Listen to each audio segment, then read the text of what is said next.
नमस्कार सर्वांना, Rupali delicious kitchen मध्ये आपलं स्वागत आहे। आज आपण घरात काही भाजीला नसलं तर पटकन करता येईल अशी भाजी बघणार आहोत।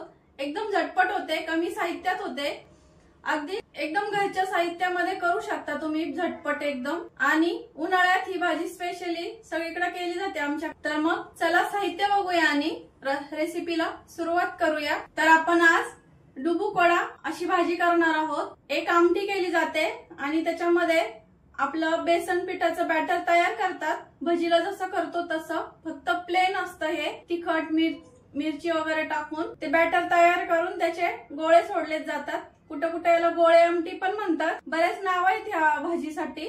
तर मग इथं वाटण्यासाठी मी खोबरं घेतलंय, 2 चमचे असेल तुकडे करून घेतले। लसूण, अर्धा इंच आलं घट्टसरपणा येण्यासाठी।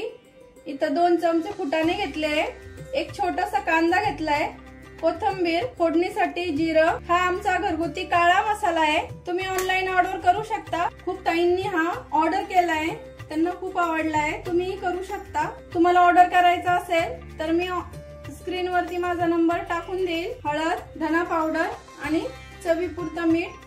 आपण जे डुबुक-वडे बघणार आहोत किंवा बेसन पिठाचं जे बॅटर तयार करायचं आहे त्याचे साहित्य नंतर बघूया। आता आपण वाटणाची जी तयारी ते करून घेणार आहे। इथं कढई गरम करायला ठेवली आहे, कढईमध्ये तेल टाकलंय 1 चमचा। कांदा टाकून घेऊया। कांदा ब्राऊन रंगावरती आपल्याला फ्राय करून घ्यायचा। इथं छान असा लाल रंगावरती कांदा थोडासा फ्राय झाला की आपल्याला इथं खोबरं पण टाकून घ्यायचंय। खोबरं पण छान लाल असं भाजून घ्यायचंय। कांदा आणि खोबरं छान परतलं की आपल्याला आलं, लसूण आणि फुटाणे घेतले हे टाकून घ्यायचे। आणि आता गॅस बंद करते मी, फक्त फुटाणे आपल्याला गरम करायचे, फक्त छान एकदम स्मूथ पेस्ट तयार व्हावी म्हणून। आता एक वाटण थंड होण्यासाठी काढून घेते मी एका डिश मध्ये। आता कढईत नाही तर वाटण काढून घेतलंय। आपण आता वडीचं जे साहित्य आहे ते बघूया। 1 वाटी चणा डाळीचं पीठ घेतलंय। वाटण्यासाठी आपल्याला लसूण, हिरवी मिरची कमी अधिक करू शकता आणि जिरं लागणार आहे वाटण्यासाठी आपल्याला। हे 3 साहित्य, धना पावडर, ओवा, हळद आणि यामध्ये पण टाकण्यापेक्षा ह्या बॅटर मध्ये टाकण्यासाठी सुद्धा आपल्याला इथं चवीपुरतं मीठ घेतलंय। आता वाटणामध्ये 4 ते 5 हिरव्या मिरच्या, लसणाचे 4 पाकळ्या टाकले आहे, पाव चमचा जिरं टाकायचंय। आता हे आपल्याला एकदम बारीक फाईन पेस्ट करायची याची, याचं वाटण तयार करून घ्यायचंय एकदम फाईन पेस्ट। आता डाळीच्या पिठाचं बॅटर तयार करण्यासाठी इथं 1 वाटी घेतलेलं पीठ टाकायचंय, ओवा, पाव चमचा धना पावडर, पाव चमचाला ही कमी हळद, चवीपुरतं मीठ घेतलेलं, भरपूर अशी कोथिंबीर आणि वाटण जे तयार करून घेतलंय मिरचीचं हे टाकून असं घट्टसर आपल्याला मळून घ्यायचंय। आपलं हे बॅटर तयार करून झालंय आणि एवढंच घट्ट ठेवायचंय, खूप पातळ करायचं नाही, नाहीतर भाजी एकदम अशी घट्ट होते। वाटणाचा जो मसाला तयार करून घेतलाय मिक्सरला बारीक करून घेते। कढई गरम करायला ठेवली आहे आणि तेल टाकलंय 1.5, आपलं किटली असते ना त्यातली 1.5 पळी तेल टाकलंय। जिरं टाकून घेते। जिरं छान फुललं की आमचा घरगुती मसाला आहे तो टाकणार आहे। हा 1.5 चमचा टाकते मी, पाव चमचा हळद, पाव चमचा धना पावडर। आता मसाला आपल्याला छान 10 सेकंदासाठी तेलामध्ये छान परतून घ्यायचा आहे, खूप जास्त परतायचा नाही, नाहीतर मसाला करपू शकतो। आणि वाटण वाटून घेतलंय ते वाटण टाकून घेणार आहे आता इथं। आता वाटणाला छान तेल सुटेपर्यंत आपल्याला इथं छान परतून घ्यायचं आहे।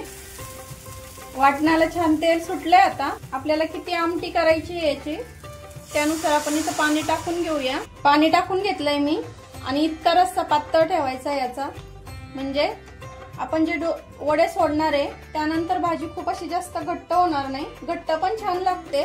पण तुम्ही भाकरी आणि भाताबरोबर खाणार असाल तर शक्यतो थोडीशी रस्स्याची छान लागते।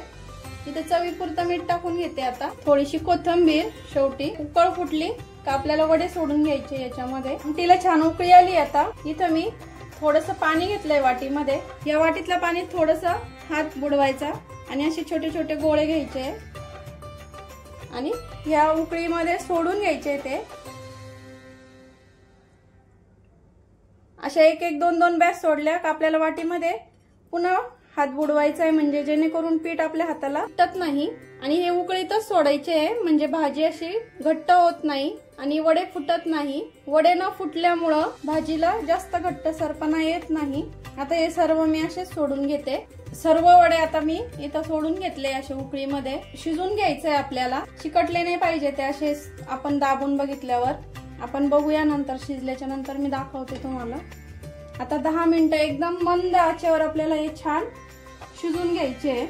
10 मिनिटं छान उकळली भाजी. आता गॅस बंद केलाय आणि बघू शकता किती छान अशी तर्री आली आहे. फक्त हा आमचा घरगुती काळा मसाला वापरून भाजी केली मी, तरी बघू शकता किती सुंदर रंग, तर्री किती छान आली आहे. सर्व करून घेऊया.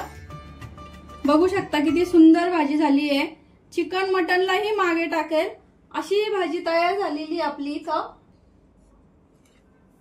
तर मग डुबुक वडी रेसिपी तुम्हाला आवडली असेल तर लाईक, शेअर, सबस्क्राईब करायला विसरू नका आणि रेसिपी नक्की ट्राय करा.